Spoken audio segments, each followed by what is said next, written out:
Start. जी अस्सलाम वालेकुम friends, आज से 2 साल पहले की मुझे फेसबुक ने मेमोरी दिखाई। हम इसी रेलवे स्टेशन पे आए थे और हमने यहाँ पे अमरूद भी खाए और केले भी हम साथ लाए हुए थे।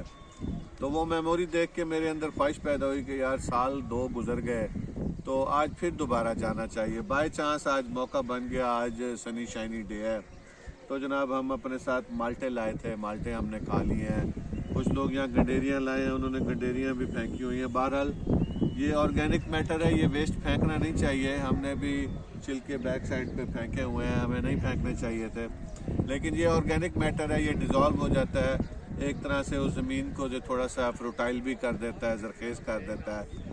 असल हम बात की तरफ आते हैं कि एक खातून की मैंने आज पोस्ट देखी, उसने 2024 का अपना लिखा हुआ था जी मेरा 2024 बहुत अच्छा गुजरा। वो मुख्तलिफ जगहों पर टूरिज़म वगैरह करने के लिए जाती रहती हैं। तो 2024 से उन्होंने कहा जी मैं हर तरीके से सेटिस्फाई हूँ, जो उसमें अच्छी चीज़ें हुई जिनसे मुझे फ़ायदा हुआ, मेरी ज़िंदगी बेहतर हुई, मुझे उनसे भी मैं खुश हूँ।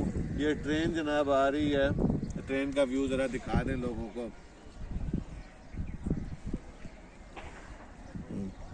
तो इस ट्रेन का यहाँ पे स्टॉप का इरादा है। बहरहाल उन्होंने कहा जी 2024 मेरा बहुत अच्छा गुजरा, अच्छी बुरी मैं सब चीज़ों से मुकम्मल सेटिस्फाइड हूँ और मैं चाहती हूँ कि 2025 भी मेरा अच्छा गुजरे।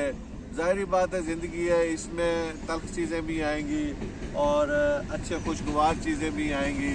ट्रेन आ चुकी है जी हमारे पास, ये भी दिखाना ज़रूरी है ताकि आप देखें हमारे जो कुछ हो रहा है वो भी साथ के साथ चलता है। बहरहाल तो ज़िंदगी इसी चीज़ का ही नाम है। हम अमूमन मुख्तलिफ चीज़ों को याद कर लेते हैं, फ़लाँ वक्त फ़लाँ चीज़ हो गई थी जनाब, मेरी ज़िंदगी बड़ी ख़राब हो गई, उससे मेरा ज़िंदगी बड़ी बर्बाद हो गई। फ़लाँ वाक़या जनाब बड़ा अच्छा था। अच्छी चीज़ें वैसे हम कम ही याद रखते हैं, बुरी चीज़ों को याद करते रहते हैं और उनके ऊपर थोड़ा बहुत परेशान किया, बल्कि काफ़ी ज़्यादा कोसते रहते हैं मुख्तलिफ चीज़ों को। ये तो ज़िंदगी का पार्ट इसी तरह चलता रहता है। आप अगर नेगेटिव चीज़ों को, मेमोरीज़ को याद रखते रहेंगे तो सिवाय खून जलाने के आपको कुछ हासिल नहीं होगा। तो हर साल को नया साल समझकर गुजारें और आप अच्छा गुमान रखें तो आपके साथ मामला भी आगे अच्छा ही रहेगा। तो ऐसी जगहों को मैं अक्सर कहता रहता हूँ कि आप ज़रूर आया जाया करें। रेलवे का कल्चर अब लोग तकरीबन भूल ही चुके हुए हैं। एक वो वक्त था रेलवे के ट्रैवल को लोग बड़ा इंजॉय करते थे। मुझे खुद काफ़ी अरसे से मैंने रेलवे का ट्रैवल नहीं किया, तो इरादा मैं भी करता रहता हूँ कि मैं बच्चों के साथ रेलवे के ट्रैवल पे अब ज़रूर किसी न किसी वक्त जाऊँगा।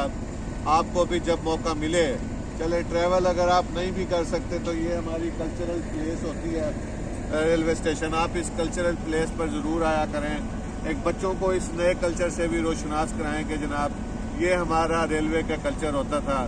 जैसे मेरी 2 साल की मेमोरी ने मुझे आज याद दिलाया और मैं आज दोबारा फिर यहाँ पे आया हूँ, तो मेरा भी इरादा यही है कि ऑन एंड ऑफ हम इस जगह को टच करते रहें। मेरे वालिद साहब बचपन की बात है, अक्सर मुझे और मेरे भाई को लाया करते होते थे रेलवे स्टेशन पे। तो कभी हम चिड़ियाघर चले जाते थे, कभी हम ड्रिंक स्टेडियम चले जाते थे, तो वो हमारे लिए एक अच्छा मेमोरेबल चीज़ होती थी। मुझे आज भी याद है कि हम रेलवे स्टेशन पे आते होते थे।